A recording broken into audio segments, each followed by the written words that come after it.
درنو دوستانو، شاید ستاسو د ډیرو دا اندېښنه وي چې ذکر مو کمزوری دی، د کوروالي پر مهال خپله دنده سمه نشئ ترسره کولی. نو که غواړئ ذکر قوي کړئ نو د اسانه طریقه عملي کړئ. سلامونه دوستانو، په یوې ویډیو کې تاسو ته ښه راغلاست وایم.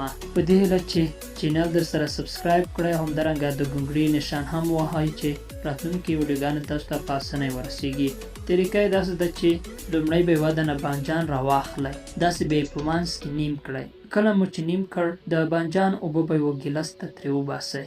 کله مو چې اوبه ترې وویستې، بیا به د غاښونو کریم راواخلئ او یوه کشوغه به په دې اوبو کې واچوئ. دا به ستاسو ښه ولړئ تر څو ښه میکس شي.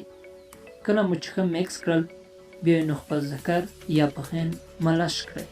په لږ وخت کې به یې اغېز په وشئ. ذکر به مو داسې قوي شي چې حیران به شئ. دوستانو، بیا هم یادونه کوم که چینل مو سبسکرایب کړی نه وي نو همدا اوس یې سبسکرایب کړئ تر څو راتلونکې ویډیوګانې تاسو ته تر ټولو ژر ورسیږي.